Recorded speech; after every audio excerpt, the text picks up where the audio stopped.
The consumer electronics world was really never here. And so it's not a matter of bringing it back, it's a matter of starting it here.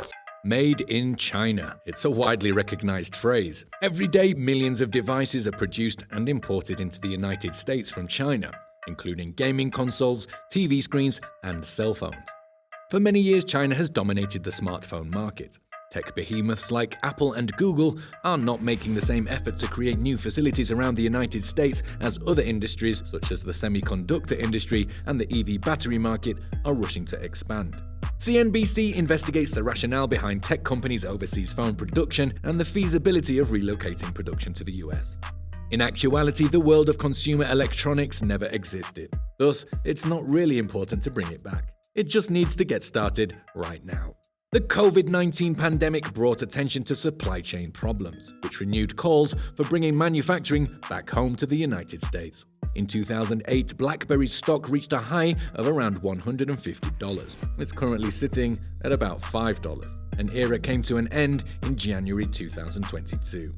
Since smartphones were first introduced, the percentage of Americans who own one has increased annually to 85%. However, others believe that the dumb phone market will expand as well.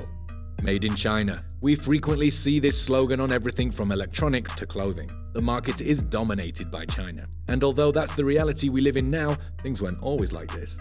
Formerly leading the world in manufacturing, the US now trails China at 16.8% of global manufacturing output. China overtook the US in 2010 and has experienced tremendous growth ever since, rising from 3.5% in 1990 to 30.5% in 2021. However, there is once again a movement to bring manufacturing home to America due to supply chain problems brought to light by the COVID-19 outbreak. Stamping American-made goods produced in the United States of America, American manufacturing's comeback. By facilitating remote production supervision, the business hopes to cut down on waste in the manufacturing process. There is little reason for businesses to relocate their factories to America, as new technologies like instrumental make it simpler to create goods elsewhere.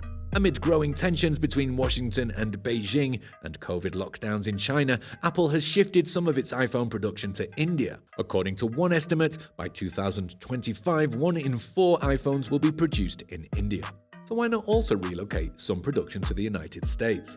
Tim Cook, the CEO of Apple, raised this point back in 2012. In actuality, the world of consumer electronics never existed. Thus, it's not really important to bring it back. It just needs to get started right now. He then followed up in 2017 and told Fortune that the problem was a shortage of highly skilled labor. There is a lot of misinformation about China, so allow me to share my thoughts with you. The common belief is that businesses choose to locate in China due to the country's low labor costs. Furthermore, from the perspective of supplies, that is not the reason to visit China. The skill, the quantity of skill in one place, and the kind of talent are the causes. China has the largest number of undergraduates earning degrees in science and engineering worldwide, with a population of 1.4 billion. However, the actual cost of labor differs nonetheless. The federal minimum wage in the US is $7.25.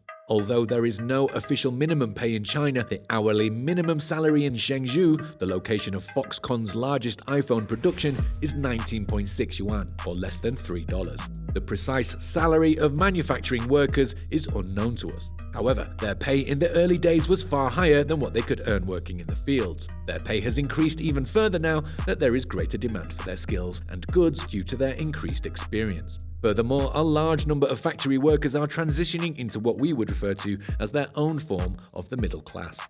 Neither Apple nor Foxconn responded to a request for comments regarding the pay of iPhone employees. To construct such a complicated product, a large local supply chain and a great deal of expertise are required.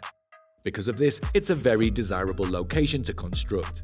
In response to CNBC, Apple stated that all of its products are developed, engineered, and contain parts that are made in the United States. For instance, the lasers used for Face ID are produced in the United States, as is the glass used in iPhones. Additionally, it announced $430 billion in new investments nationwide just a year ago, which included its collaboration with over 9,000 suppliers in all 50 states. For $12.5 billion, Google bought Motorola in 2012. In order to produce the Moto X, it established the sole smartphone manufacturing facility in the United States a year later in Fort Worth, Texas. Motorola planned to use that plant to create an affordable smartphone that was built in the United States. However, the plant closed approximately a year after it started, claiming little consumer demand and high domestic operating expenses.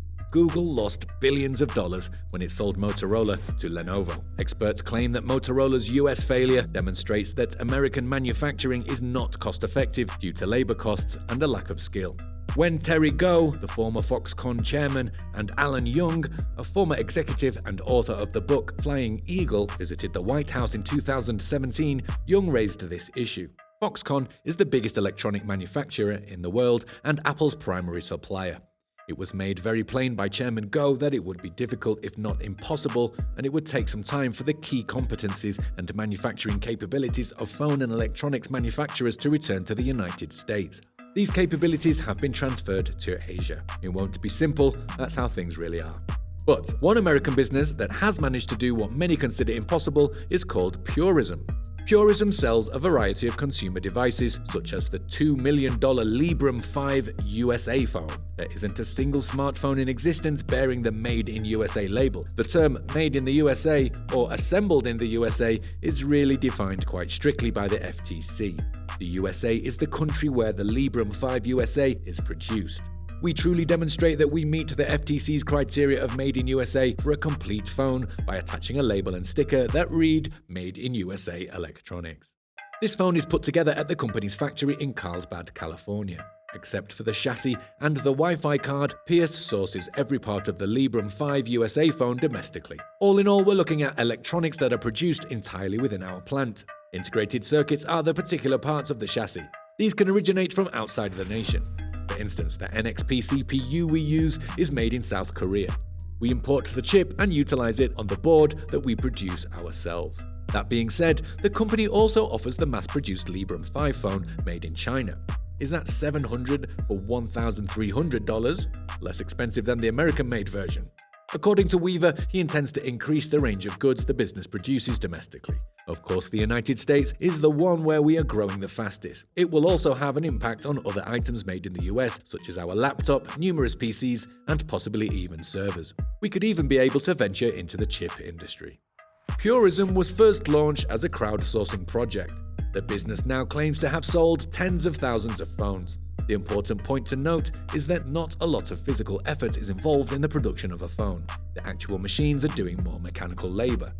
Therefore, when it comes to machine versus machine, using the same machine in the United States versus one in China is equivalent. Ultimately, there are several American jobs available that may satisfy the role of an assembly line operator. However, the machine is still equal to the machine. That's all for today. If you liked this video, please give us a thumbs up. Make sure to subscribe to our channel and hit the bell icon to receive notifications. Also express your valuable thoughts in the comment section below. Until next time, bye-bye.